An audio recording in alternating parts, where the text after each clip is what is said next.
Testing, testing, 1, 2, 3, testing, 1, 2, 3. The rain in Spain falls mainly on the plains. The ants in France, or should I say, the ants in France, stay mainly in your bonds. So, guten Morgen, Ohio, as they say in Japan.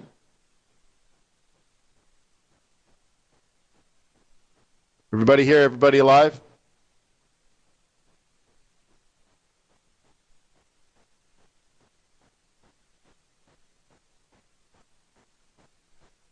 Just me, Nick, and the moderator. Huh? All right, sounds good to me. There's Andrew. Yeah, right on. Hey, good morning. So let's get started. Oh, let's see. I got a beginning of this. Let me remind you that trading Forex is risky, not appropriate for everyone. Your past performance, good or bad, is not necessarily indicative of future results, but please always stay small, stay humble, focus on the long term, and never risk money you cannot afford to lose. My name is Wayne. I'm a currency trader. I'm here to share my 10 or 12 or 15 or whatever it is years of experience of trading the foreign exchange market. Yeah. I'm also with Trader's Way. We're a broker. You're a trader, we're a broker. Let's dance, baby. Let's make some beautiful music together. You'll enter fabulous trade plans, and we'll execute them quickly and affordably.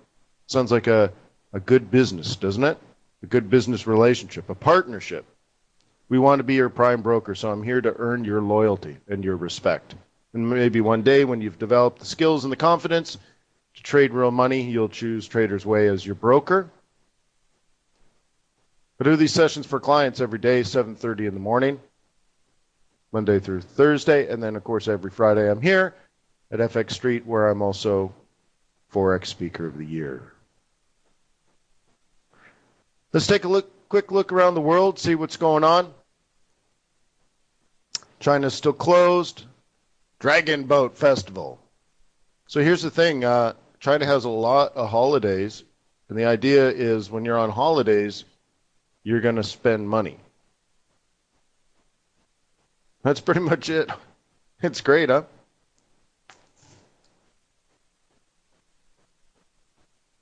So there's lots of holidays in China. So you can stay home and spend money, and you got to buy all this food and stuff for your relatives coming over and so on and so forth. It's kind of like what the French do when they strike. It's just kind of like a national holiday. You're like, you don't want to work? He doesn't want to work? Let's just strike.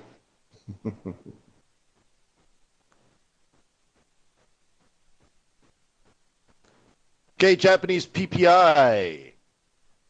No so good. A little bit better than expected month over month, but year over year, negative 4.2. Wow. More than 4% decline in producer side inflation, the biggest decline since 2009. Well, I thought the global economy was in serious trouble in 2009. Well, apparently the Japanese economy is in serious trouble. So here's what happens, risk on, risk off, right? The Japanese 10-year, right? And I think, okay, the Japanese 10-year is a negative interest, a negative yield in nominal terms, not just real terms. But also then their 15-year went negative today. And of course, following the yield curve, the 20-year is not negative, but it hit record low. And I think I mentioned it in one of the other slides. The German Bund, the 10-year, is almost negative. 10-year, right? And also, I believe the Swiss, right? The Swissy went negative, like the Swissy 10-year. I don't know. Maybe one of you can confirm that. But holy smokes, eh, is what they say in Canada. Holy smokes, eh? That's pretty crazy. Looking at the 10-year T-note right now, Let me go back to it. 1.68. Holy smokes, that's crazy. The 10-year T-note in the United States of America right now has a yield of 1.68. That's just crazy talk. That's crazy.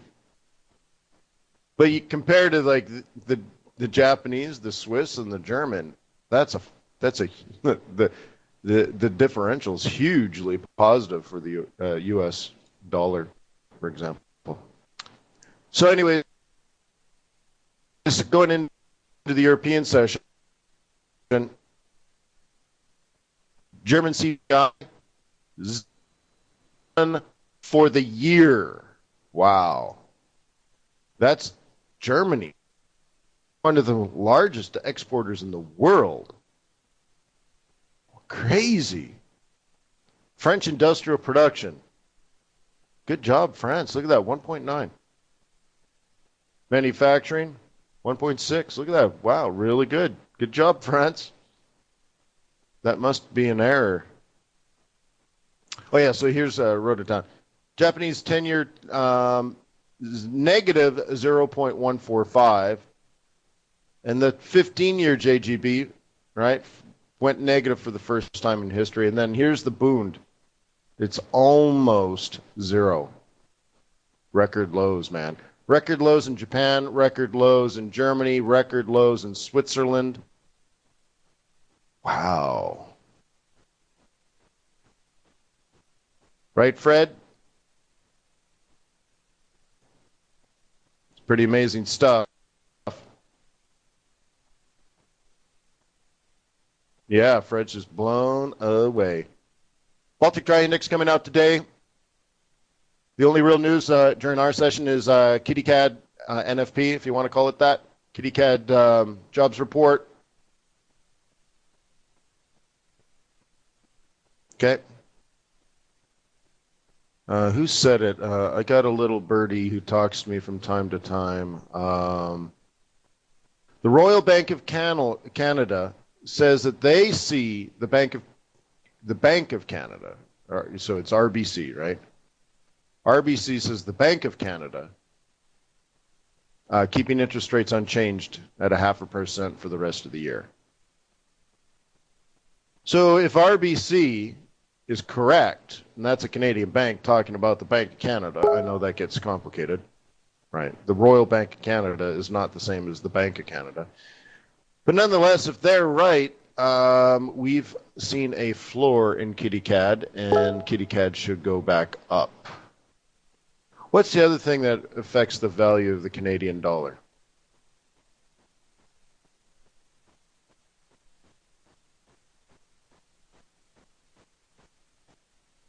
Oil, eh? Well said, Andrew.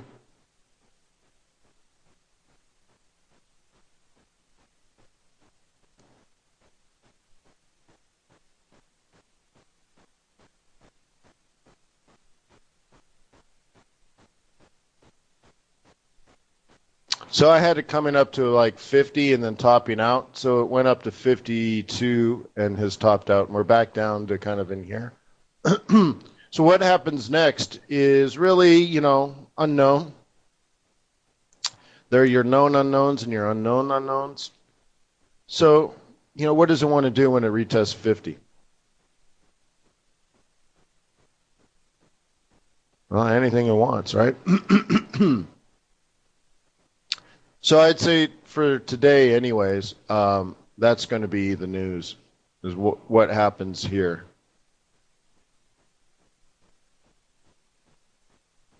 Right?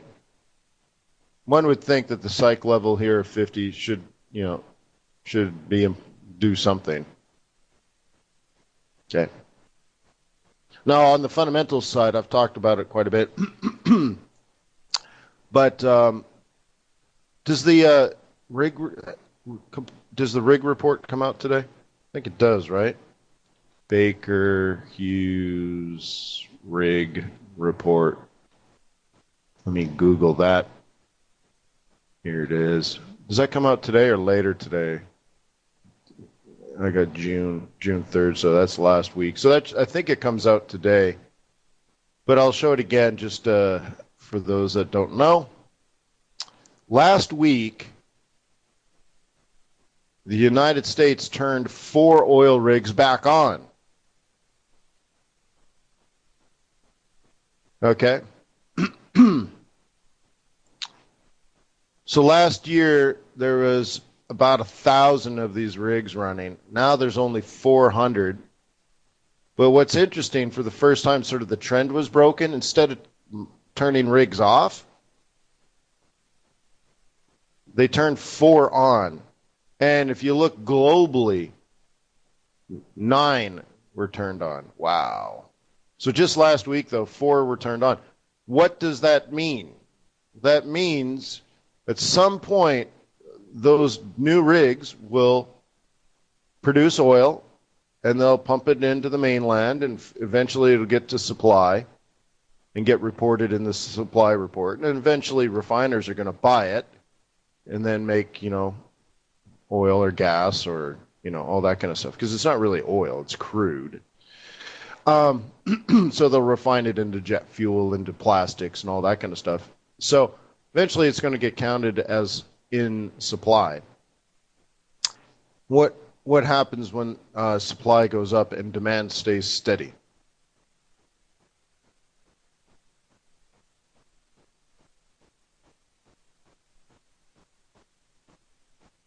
Price should go down. Yeah. You would think. Right. So the big question here is, I believe we get a new count today. What if that goes up? What if they turned on another 4 or 5? What if they turn on another 3, 4, or 5 rigs this past week? Potential increase in supply somewhere down the line, right?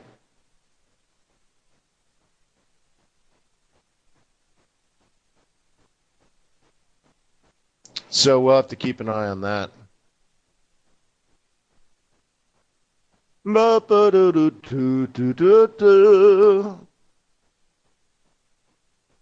Okay. Isn't that nice? Andrew says, does it not imply they calculate demand at some point, though? Well, how about this? Could it possibly just be the simple fact that oil has doubled in price in the last 3 months?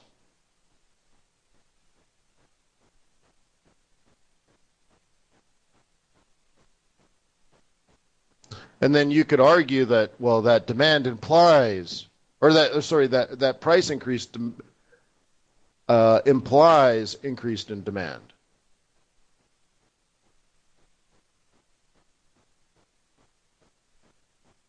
Okay.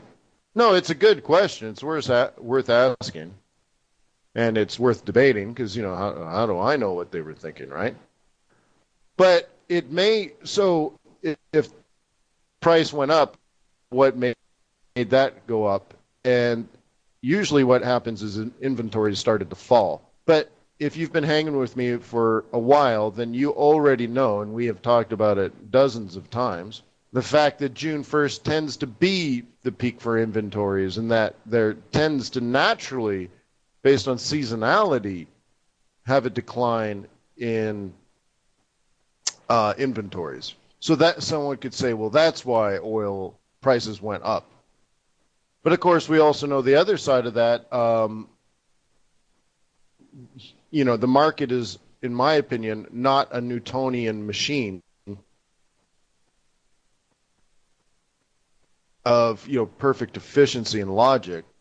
I believe in more behavioral finance when discussing the markets, and in that sense, I think maybe the markets freaked out back in January, and oil could have stayed at 50, but instead it went to 25 because it is illogical, because it is emotional, because it is inefficient, and we overshot the equilibrium price between supply and demand, right? Does anyone agree with that? That really oil shouldn't have been at 26 bucks to begin with, that 50 bucks is probably a better price? Anybody agree with that?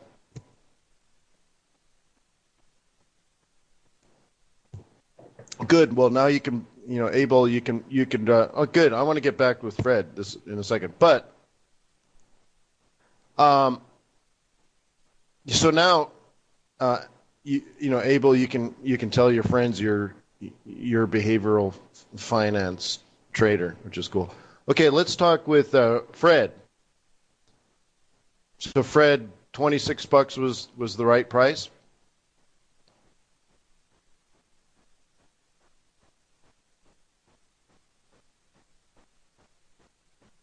35 maybe. Okay. So we did overshoot. And then so is $50 then the wrong place for us right now? Yeah, so back down to 35 then. And there I see nothing wrong with that. So what I'm also getting to is when we got to $50 a barrel, how did the market behave? Well, the oil rig count, and these are the rigs that are sitting out in the Gulf of Mexico, they're turning them back on. One would think, well, that means at 50 bucks, these guys are profitable. So they're turning them back on, which means more supply. Okay. Also, what we don't have here are frackers. I kind of think somewhere somebody's fracking at 50 bucks, right? And also, what drove us to 50 bucks in the first place? Could it be the Fort McMurray fires at some point? That took 1 million barrels per day out of supply. So supply has gone down. And maybe this is a response to the fires. Okay, so now we're going back to Andrew. Does it imply an increase in demand somewhere? Well, how about, Andrew, it could be because of a drawdown in supplies based on fires in northern Canada taking 1 million barrels out, right? Okay. So again, supply side issue.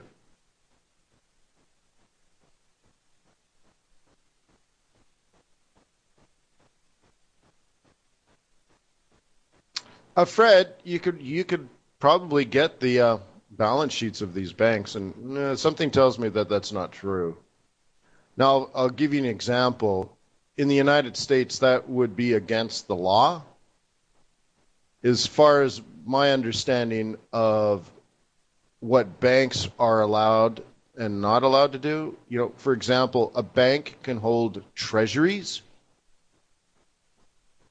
Um, Maybe corporate bonds. I'm not even sure of that. But I don't believe Bank of America, Goldman Sachs, JP Morgan, Deutsche Bank, Barclays, the banks. Okay, so you're talking. Wait, wait, wait. Okay, you said banks. You didn't say central banks. All right. So I don't think those guys are in the futures market trading, deposits. Okay. So I don't think they're. Okay. So now you're saying central banks. The ECB has been buying just recently, like in the last week, corporate bonds. That does not mean the ECB is buying, oil futures contracts. That I would say I doubt that very, very, very, very, very, very, very, very, very, very much.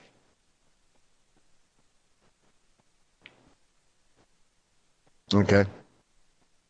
And how much corporate bonds are on the Fed's balance sheet?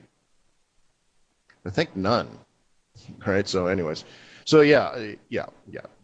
So, anyways, so that's that. That's oil. It can definitely come down. Is all I'm saying. Okay. Now, Russia believes we're going to stay around 40 or $50 a barrel, and because they just cut interest rates like 3 hours ago, 2 hours ago, hour and a half ago. Russia cutting interest rates.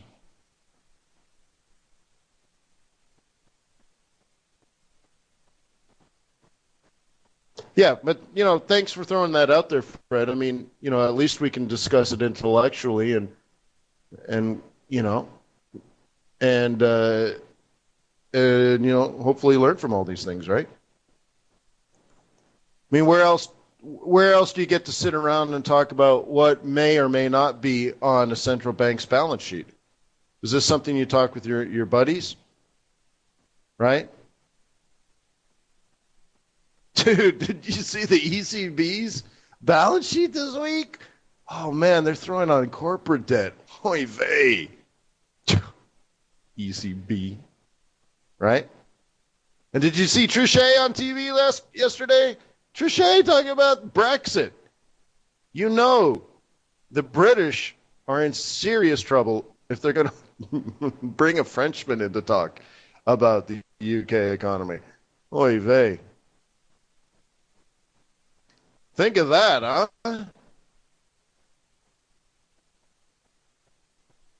I didn't know. I think it is very bad for the UK economy. You're like, really? Is this happening? Trichet's talking about Brexit in London? Somebody's desperate, huh?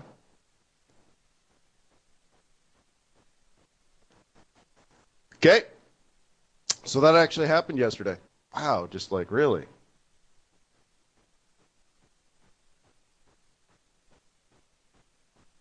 Okay, so let's go through gold here.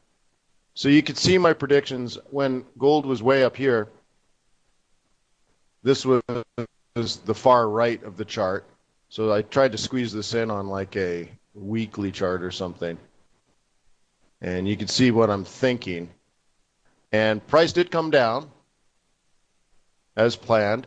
It went a little farther than I planned. I think we were playing monthly pivots and stuff, but the month has changed. That's how far back it goes. This was in May. Then up to the monthly central and then down. Well, I got the down right, and I got, what, half of the up right. So we'll see what happens here, huh?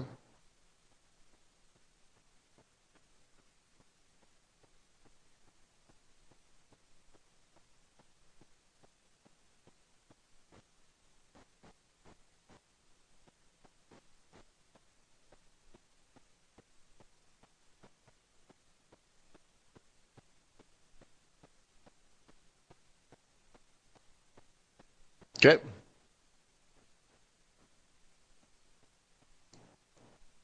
Well, one thing to bear in mind,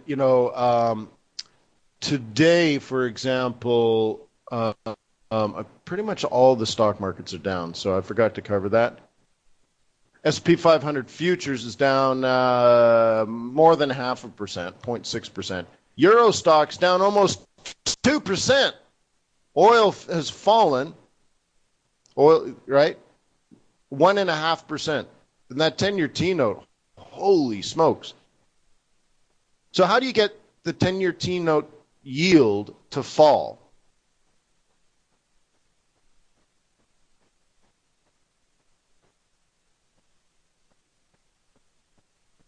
What happens to price?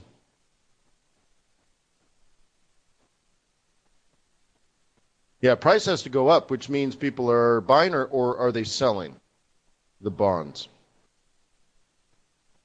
All right, so they're buying bonds. So where's the money coming from? Obviously, if you're an investor, you can't print the money. So where does the money come from if you're buying the 10-year T-note? You had to take it from somewhere else, unless you have some sort of income, like you just made money, so now you're going to buy bonds. But right, stocks.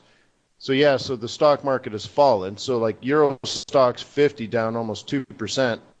Guess what? 10-year T-note falling too, which means money might be coming out of the Euro stock market, and they're buying U.S. Treasuries, for example.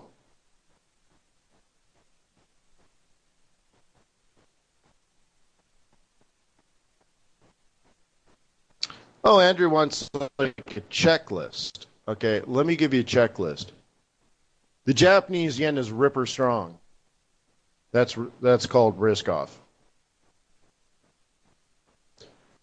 If the Japanese yen is ripper weak, that's risk on. Checklist done. Reminds me of like when my grandma was alive. She had this little. They called it was some sort of. It was a joke. It was some sort of thermometer. I forget what it was called, but anyways, it was something that she knitted, and it looked like a thermometer, and it said, if I'm wet, it's raining. If I'm stiff, it's freezing. If I'm white, it's snowing. Like, okay, I get it. Okay, it's like that. It's it's like an analog device. It's just so simple, right? Like if the yen is ripper strong, all right, foreigners or hedge funds or whoever leverages up are deleveraging.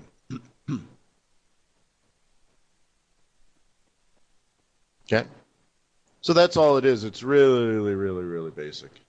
And then it gets a little more interesting when some of, let's say you look at 5 yen pairs, 4 of the yen pairs are down, but one of them is up.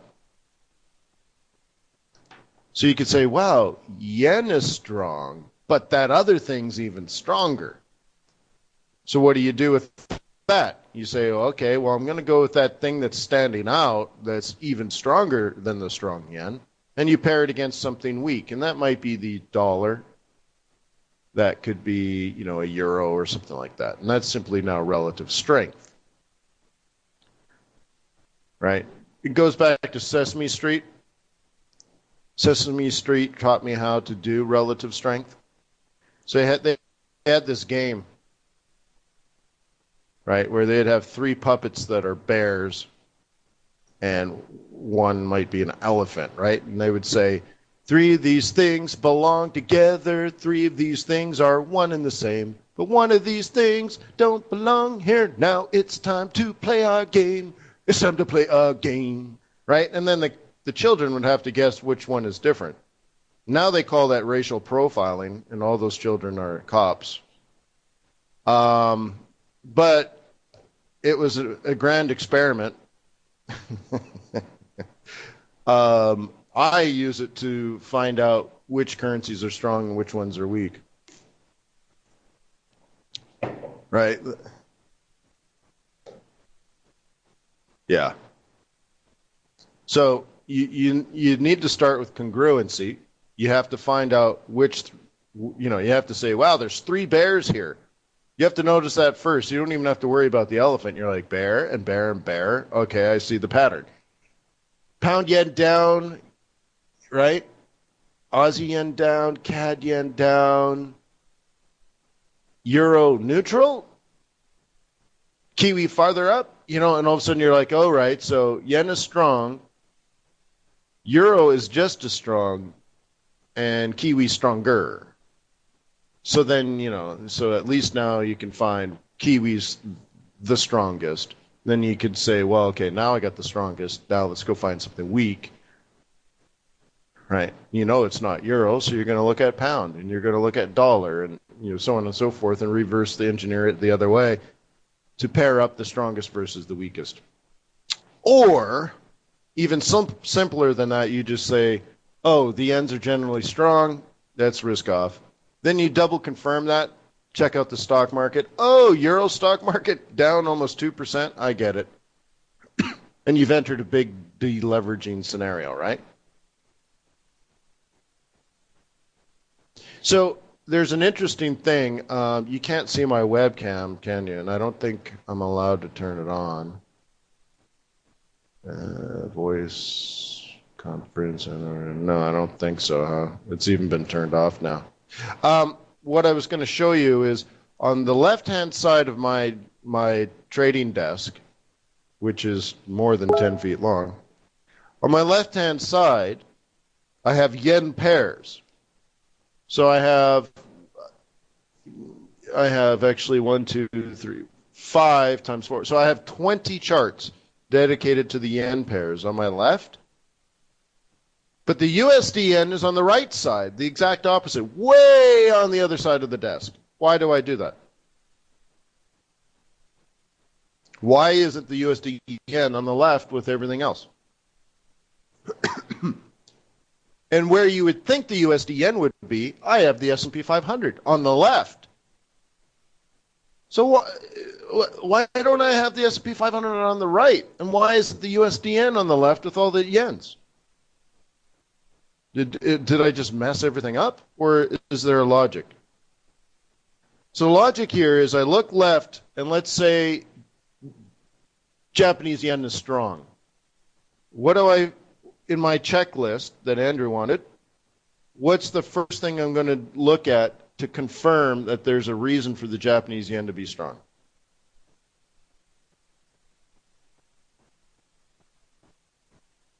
Well, it doesn't even have to be Nikkei. I'm going to look at the S&P 500, and that's why it's over there. So I go, strong yen, great, right? Stock market down. Done. It's been less than 1 second. Yens are strong, markets down. What's my next question?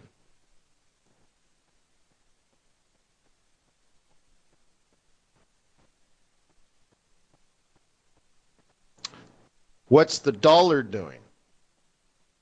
What's the reserve currency doing? Okay? So now my eyes shift from the far left of my desk way over to the far right, and I look at USD yen because I've already looked at yen, and yen is strong. Stock market's down. So I looked over the USD yen, and I already know the yen is strong. So now I'm isolating the US dollar. If the USD yen is straight down, that tells me the dollar is weak. But what if the USD yen is up? I could say stock market's down, Japanese yen is ripper strong, and I look over at the USD yen now. Now I got to shift my head, so now it's a shift in thinking. And I'll say, holy smokes, look at that, dollars just skyrocketing. It's killing the yen, and yen's strong. So now I'll say, all right, I'm going to tiptoe in by dumping the pound dollar and the euro dollar. And once I get those jammed at break even, right, I'm going to sell pound yen and euro yen. But sometimes, and almost, I should say most of the time, there's one more step. Okay, yen strong, stock market down. I look to the right. Okay, let's just say USD yen also down. Then I'm going to drop my eyes a little bit lower, and I'm going to look at CAD and Aussie.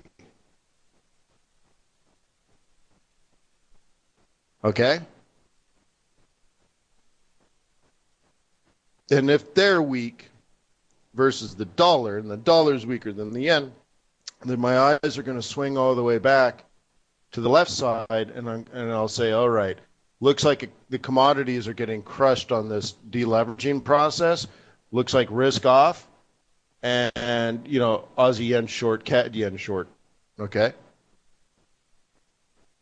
Unless the dollar is also stronger than the strong yen, then I do the, I sell the Aussie dollar and I buy the USD CAD.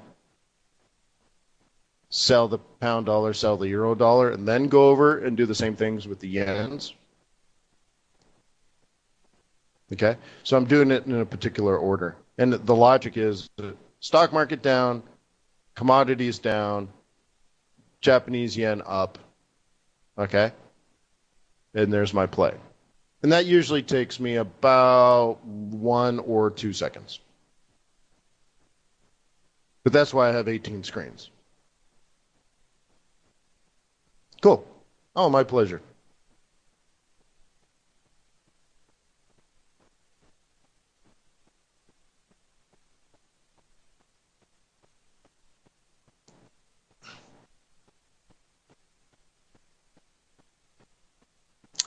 Okay. Another thing to worry about here is weekly This is gold, right? We're at a weekly top, and we're right in there near the monthly resistance. So if you were in the trade for the week, this is where you take profit. Okay?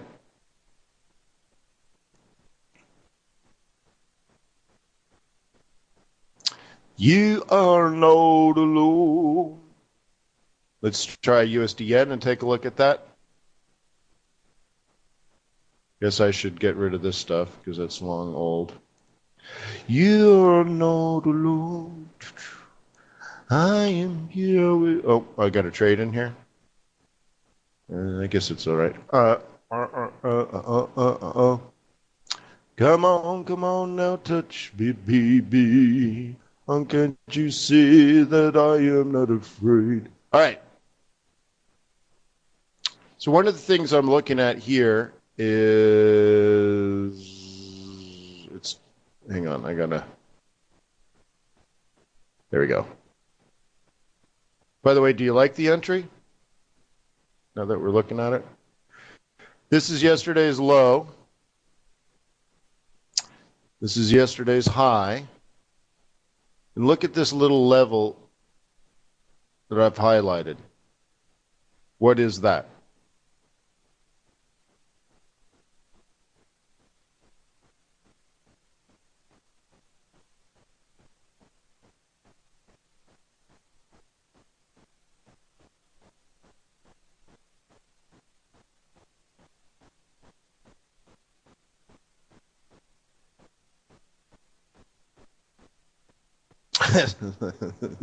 Come on, Freddie boy.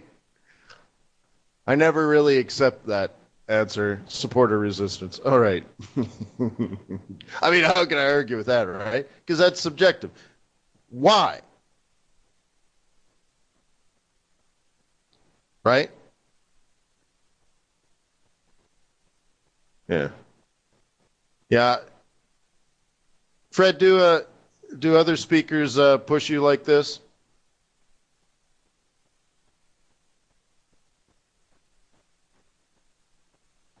I I don't really know how. Fred. Well, you're a beautiful man, Fred. You're like a bull swan. All right. No, it's the 50%. Right? It's the 50%. So yesterday's low, however, we're higher than yesterday's low kind of thing, right? So I'm thinking of adding another A.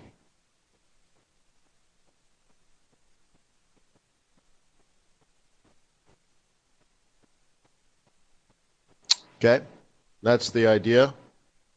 So you can see it here. I have it marked 50%. Can you see that? Oops.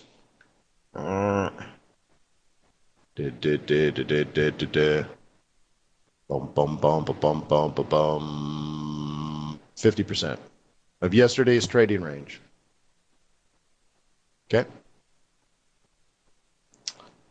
Now, be frank, I wanted it above 107. I'd like it to stay there, but we'll see.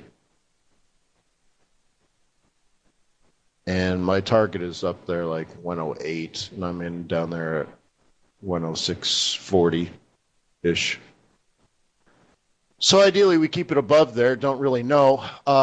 If I'm not going to take profit, or I mean, yeah, I'm not going to take profit today, and even if this comes down, I'm not going to get out. And my idea here is, next week's pivots. Okay. And there's always, always, always, always the possibility of an intervention, which would weaken the yen. And I have no problem being long USD.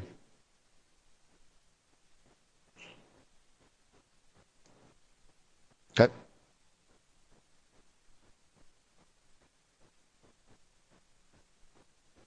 Do you guys want to talk about You want some insider information on what the banks are doing?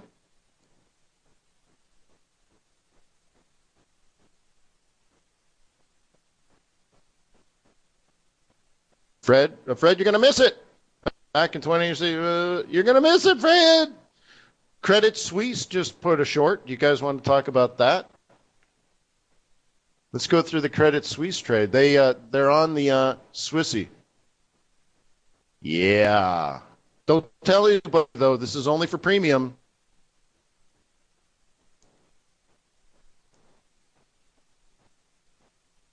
These are only for premium members. Don't tell anybody. Do they let non-premium members watch the premium videos? Or is it... No, it's locked. All right. Oh, good. So it's only the premies, huh? Right on. All right. Credit Suisse, 96.60. What? Yeah, 96.60, 96. Well, here, hang on. Let me do it this way, and then we'll enter it. And then I'll have to look at the time to figure out whether they're in or not. Okay. Let me look at it again. Point. Just. Oh, no. Wait. Adjusted in 96.60, so 9660.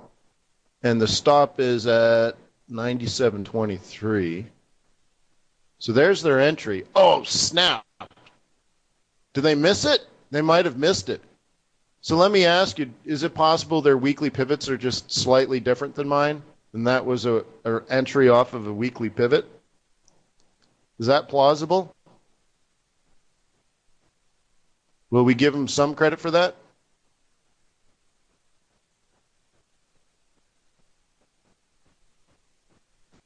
Okay, and their stop is at 97.23, so 0.9723, and so they're short, obviously. There it is.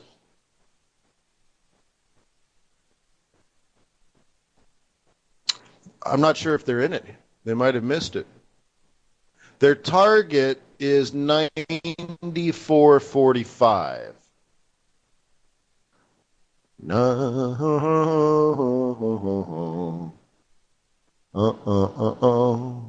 Do. 0.94, what did I say, 45? Yeah, 45. Yeah. What do you think of that? Oh, look at that. It's a monthly pivot. All right, so let me ask you. I got to ask you now. Is it plausible, or how about this? In your opinion, based on what you see on this trade, is Credit Suisse using weekly and monthly pivot points?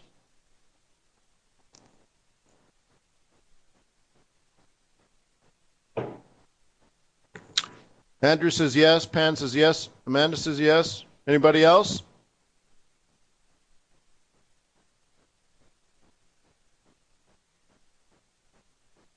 Pavel, yeah. Freddy boy, yep. You there, Freddy boy? You know how to do to you? So, holy smokes, eh? So now you have inside information. You know how they think. Now, is this any different from what you would do? Sell off of the 4-hour 21? Really? That's how complicated it is.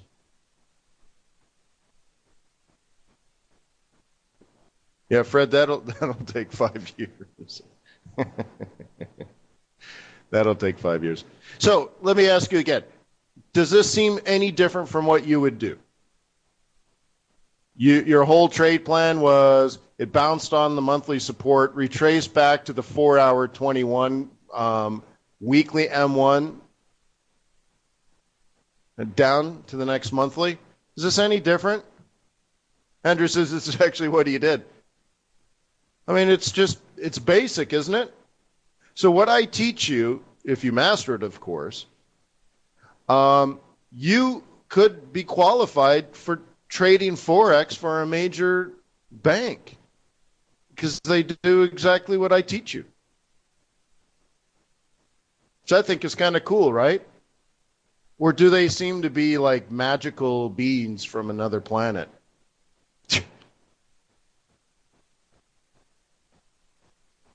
Okay, I have some more Credit Suisse info if you want to do another one.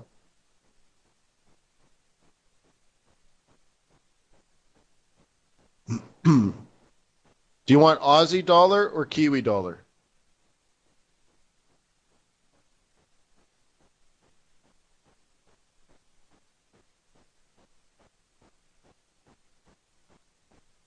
Anybody else? What's the vote? Well, let's see if we can find a different bank. Maybe that's better, right?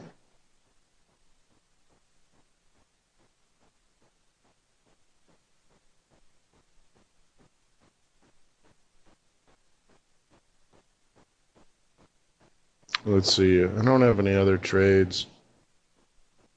Very quick. Well, I only have Credit Suisse trades at the moment. I'd have to log into my database.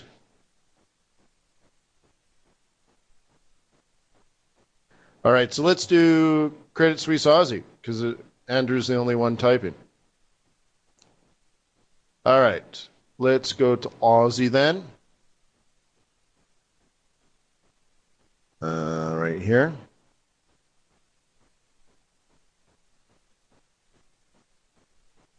If you guys don't like doing this kind of stuff, then you just let me know.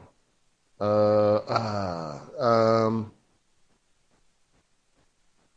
got too much going on here, huh? All right, well, don't look at my stuff. Don't judge me. All right, long Aussie dollar from 74.02. So clearly they're just trying to catch it off the psych. So 74, we just hit it. So let's put there. So they bought it just a little. They bought it just a few pips before me, or I guess after me. Well, I guess it's hard to tell whether it was the first one or the second one. So they're in about the same as me. So 7402 is their entry. Yeah, not a lot different than mine. Uh, Stop loss 73.59. How many pips are they risking on the trade?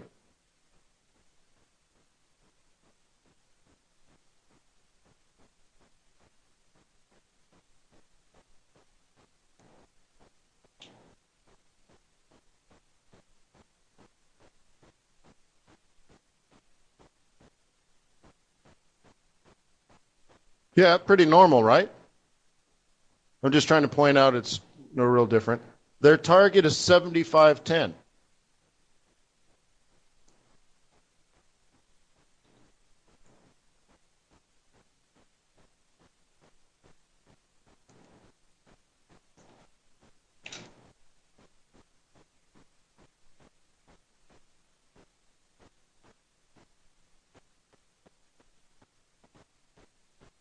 There it is.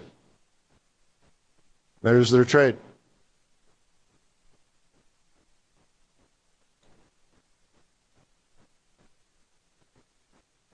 Pretty logical, right?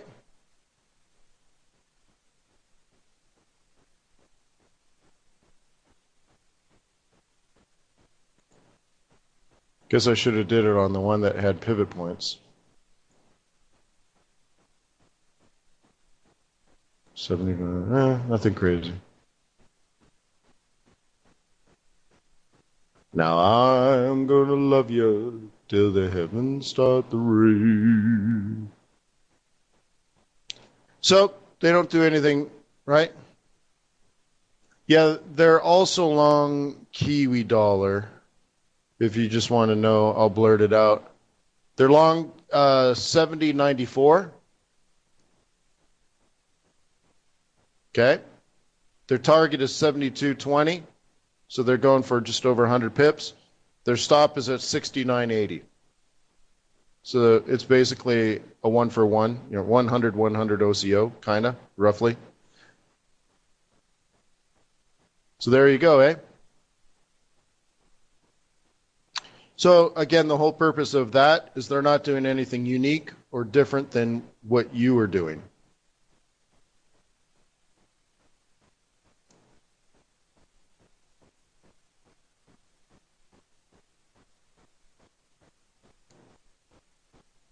Okay. BNP Paribas says that Aussie's overvalued, the Canadian dollar's undervalued. There you go, eh? But like I said, shh. That's just between you and me, eh? Cool. So I believe we were talking about this going up, and oh my God, it's going up. So I'd like to get this well above 107, and as you know, my target's way up there. I'm gonna love you. We have news coming out. You guys want to cover the Canadian jobs report?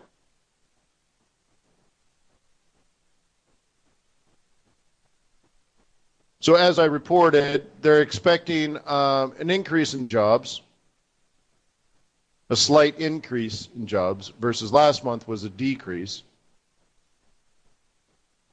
They expect their unemployment rate to go up, yet they want an increase in jobs.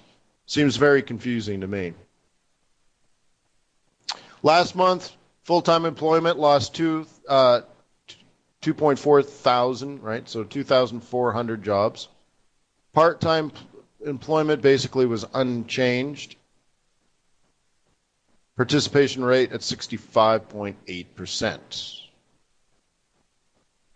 So basically, a positive number is good for the Canadian dollar, a negative number is bad for the Canadian dollar. But, you know, they're expecting like less than 2,000 jobs, right? For 30 million people, that's nothing. So,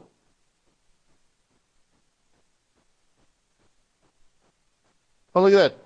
Tom Perkins died. Huh.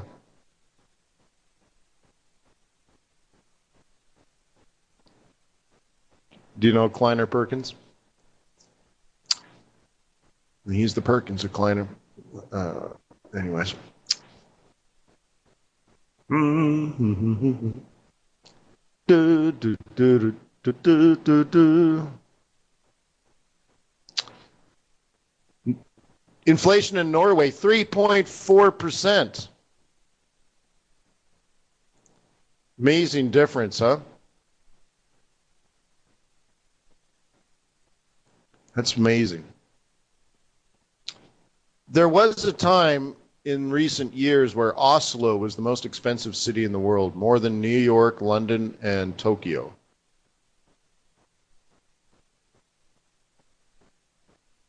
The Peruvian Central Bank, the BCRP, left their interest rates unchanged, 4.25. So think about it. If you were like a bank manager now, because we were talking about, someone was saying, you know, banks are buying commodities and stuff. And I'm like, no, I don't think they really are. But what would a bank do? Well, you know, sovereign debt. So like, could you be holding Peruvian government debt that's paying 4.25%? And you're leveraging up on German boons, you know, on euros, or you're leveraging up on yens. So, right? So let's say you leverage 10 to 1. And then you buy some Peruvian government debt, you know, guaranteed by the government. What's your cost of borrowing on the yen? Zip, zilch, nada. So let's just assume Peru doesn't default. Okay. What's your effective yield? 40%.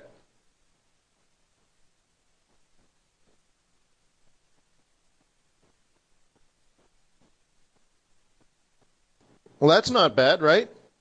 I mean, 40% is good, even if you had to like be locked in for 5 or 10 years. But like, that's short term, man. So there are plenty of banks and hedge funds that simply buy that kind of debt all around the world. And I was reading about a guy just recently how, you know, you know, he when he does what he does is like he's watching the news and sees Russia attacks the Ukraine. 6 months later, he's lending the Ukraine money.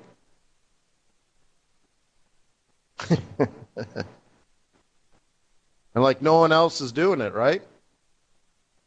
See what I mean? So he's in there with, hundreds of millions of dollars, and he's like, "Yeah, do you need any? Well, what are you going to use for collateral?"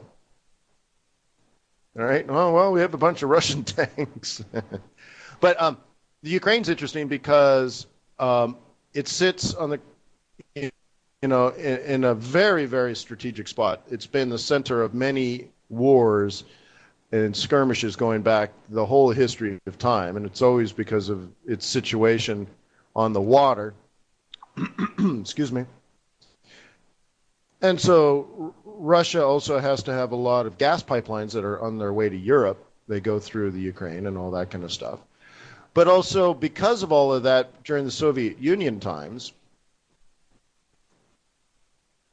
the Soviet Union built up industry there. And there's a lot of industry in the Ukraine. Okay? However, according to my Harvard professor, the Soviet Union was supposed to collapse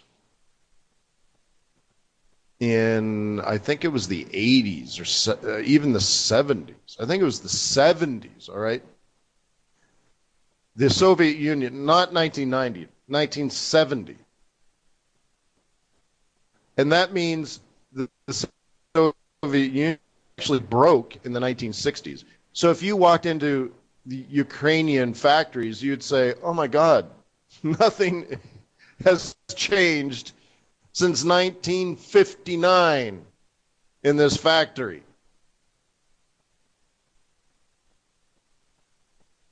Right? Because that's when the Soviets actually ran out of money. So what kept the Soviet Union alive?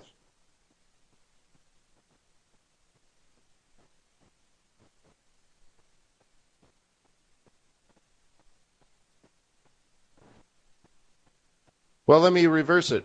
What U.S. president claims to have crushed the Soviets? Mr. Gorbachev, tear down this wall. Remember all that? You don't know your American politics?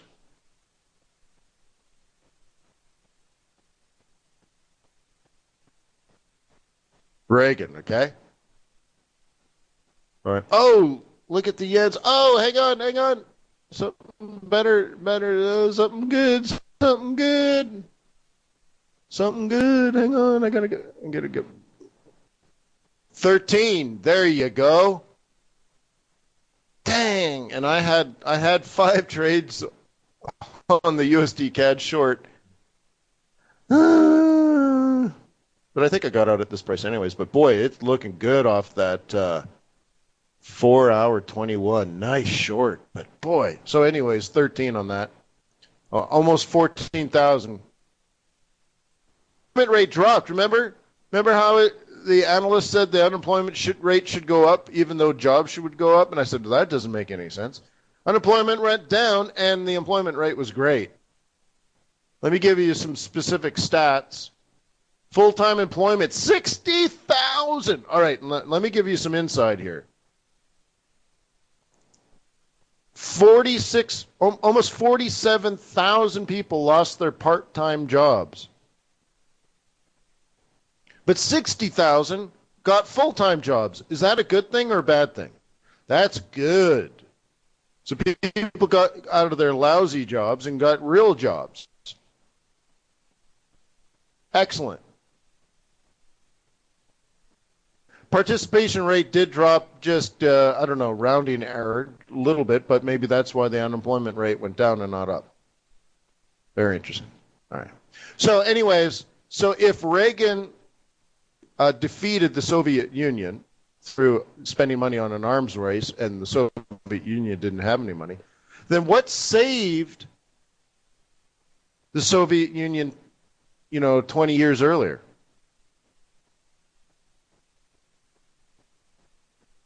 Well, I guess that Reagan was the 80s.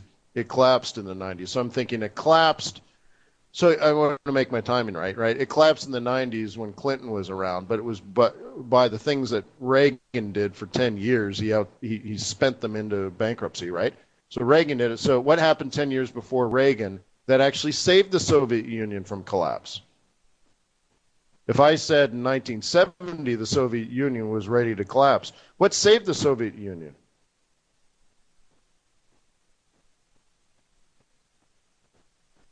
The end of isolationism?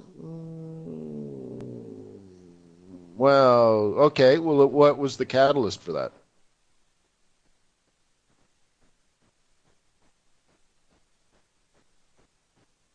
Come on, guys. Global politics. Remember, once you know global politics, it's another reason money moves around the world. Power. Okay, guys?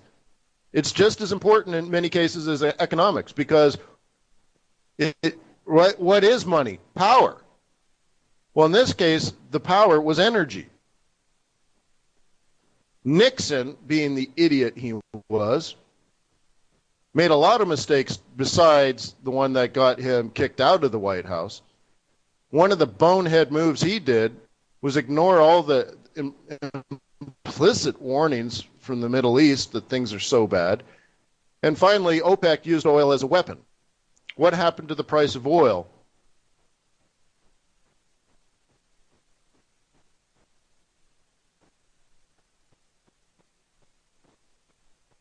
It went up 400%. Where did the Soviet Union get money if it was near the brink of collapse in 1970? What propped up the Soviet Union? Oil increase of 400%. So if Nixon wasn't in the White House, we wouldn't have had the OPEC embargo. We would not have oil being drilled in the North Sea. We would not have had oil drilled in Alaska. The Soviet Union would have collapsed in the 1970s. We wouldn't have needed Reagan to spend hundreds of billions of trillions of dollars. We would not have had a nuclear arms race that almost put us into World War III, a nuclear holocaust, so on and so forth. Isn't that interesting? Like Nixon changed the destiny of the population of the planet in a very negative way. But also let me tell you, oh yeah, and who took us off the gold standard?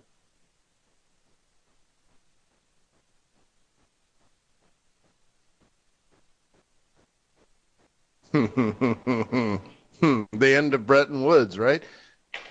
Nixon. Really? All right. So here's the other thing. If the Americans were a little bit smarter in the 1960s and had a little bit better of intelligence, if they knew the Soviet Union was near collapse in 1963, 1964, 1965, do you think they would have been so gung-ho in the Vietnam War, like they just had to get involved in Southeast Asia to prevent communism and socialism to spread across to Asia from the Soviet Union and China all the way across Southeast Asia? Do you think that would be a real threat if they knew they were dead broke?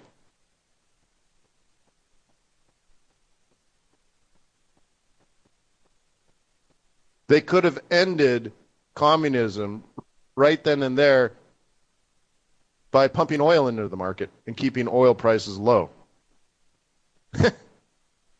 Didn't even need guns. No. Yeah. So anyways, I don't know how we get onto these things, but so one of the things I highlighted yesterday was it? Yeah. Well, yeah. Is it here? I don't know. Let's do it today then. Seems to me if you were a bull, you're going to have to play this and hope it makes a higher high.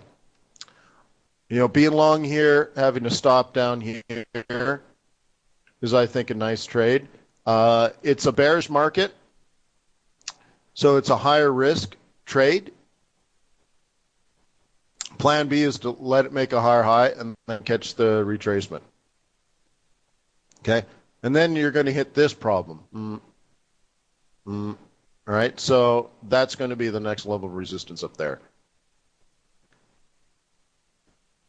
So just, this is nothing. It's like 100 pips. But interesting play. So CAD yen behaved very well. That was nice. Are you guys going to try to scalp in on that? Do you have a longer term outlook on CAD or yen?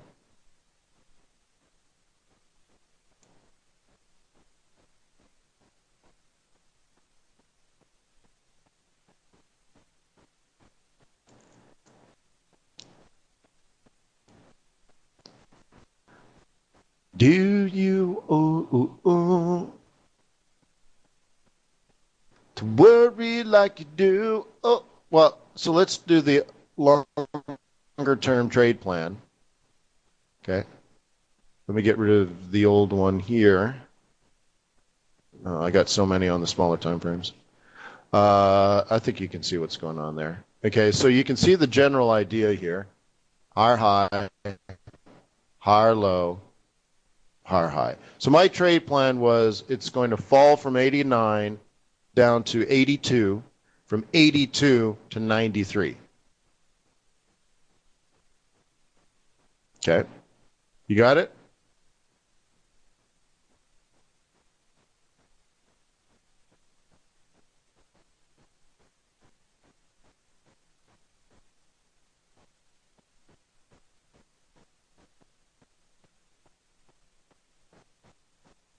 Okay. So drop into a smaller time frame, and then you have this. That's as best as I can fit it. But this is our retest to the 82 area, right? And then if I zoom in even closer now, we clearly need a breakout, right? So now we're super zoomed in, right? And you can see that this is just part of the upward wave, if you want to call it that. And we're supposed to be doing this.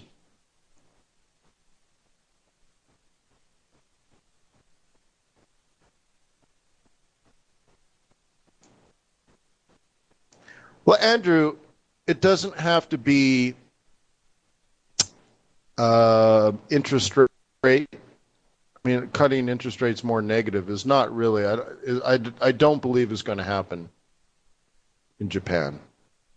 But there could be a fiscal stimulus. Okay. They could simply increase money supply.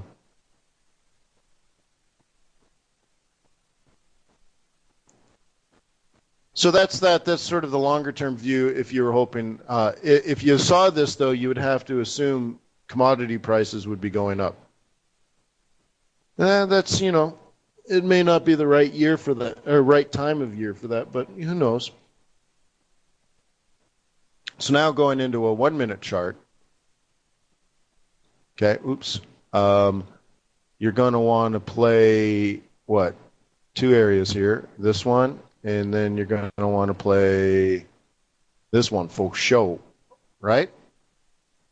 And then sort of the last play zone would be here. You know what? I'm gonna bring it up here a little higher. Okay. So now let me zoom in, give you some fat candles, and there you go. CAD is hot to go. HOTTOGO. Ooh. Hot to go, right? So what are you going to look for? Stokes cross, 5A cross. What do you stink?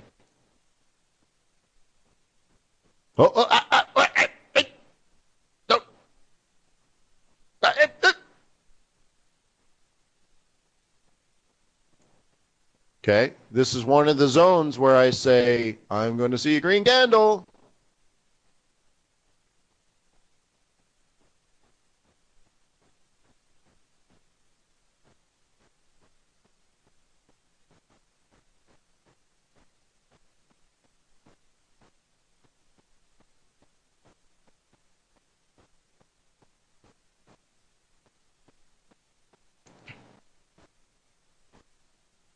Ba-ba-ba-ba-ba.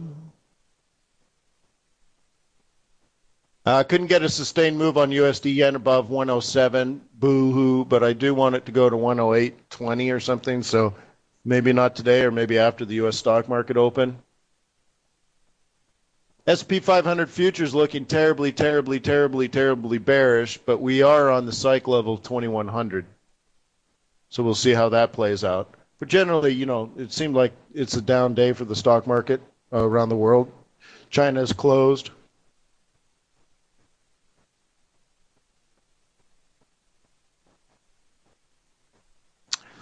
So why did Korea cut interest rates?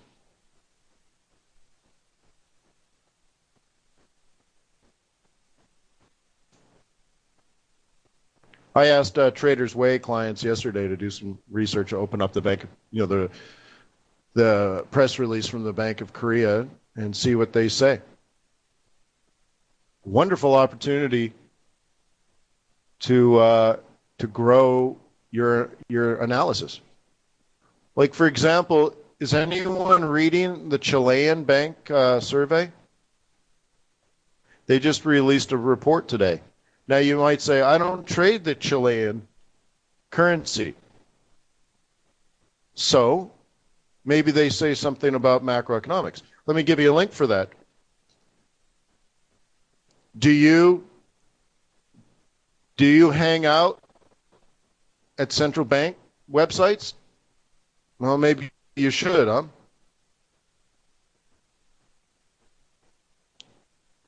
Well, copper is more, yeah, okay, yeah, for sure, right? So there's one place, right? But shouldn't you just be the type of currency trader that just reads these things because you're interested? Like, wouldn't a rich, wealthy millionaire or billionaire give you money to trade with because you're the type of person that reads Chilean central bank reports over the weekend?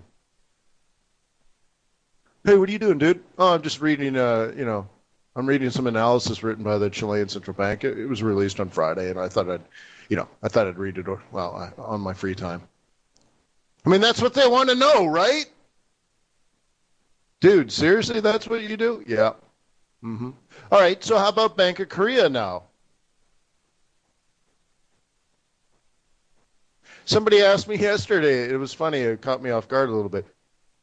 Is Korea really that big of a deal? I'm like, holy crap. Yes. No, okay, we don't trade the Korean won. Fine, but lots of hedge funds do. But why is Korea a big deal? Let's answer that question. What's the big deal with Korea? What kind of economy is it? An exporter. A current account surplus would be normal, right? If you're reading current account and capital balance of payments, yes, thank you. Good job, Andrew. I think that's great. So who does Korea export to? Who is Korea's number one trading partner? Who buys their stuff? Okay, United States like Samsung, but they don't know anything else. LG maybe, right? China. And so if you said, well, China and US, then if Americans are not buying LG and Samsung, they're switching back to Apple. Then what does that mean when the two largest economies in the world are stop buying stuff from Korea? Is that a good thing?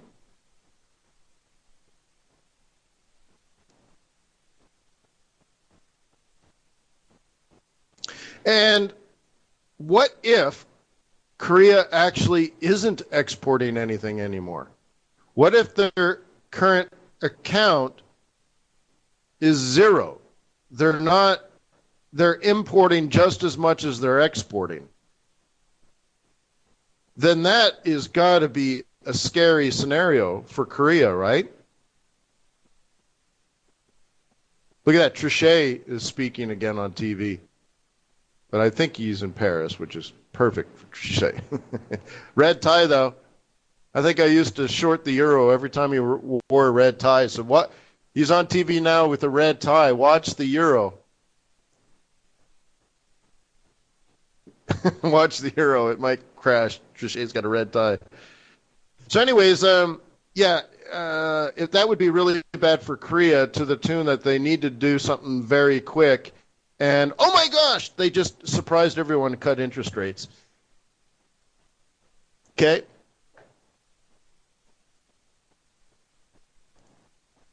Which is going to make things tougher on Japan because they compete. So, hey, it's been a wonderful morning with you. Happy Friday. I wish you the best of luck on the rest of the New York session. And I hope you have a wonderful weekend.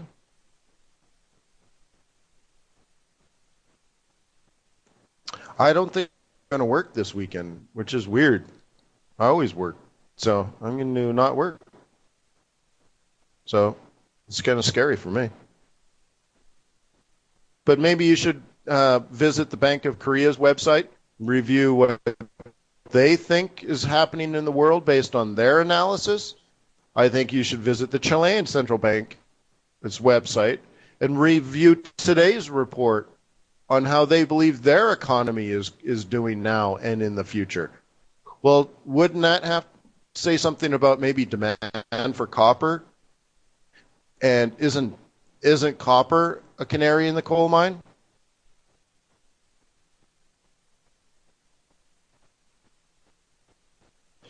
Fred, they had an awesome jobs report.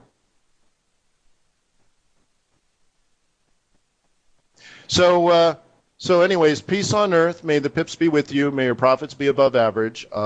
I thank you very much for your loyalty and being here and being a premium member. And I'm really glad to see how you guys are improving over the course of time. It's really nice working with you. You know, an honor, in fact. So I will, if I don't see you as a Trader's Way client, then maybe I'll see you next Friday with the premium member. Okay. And there's your 5A cross, on the kitty cat.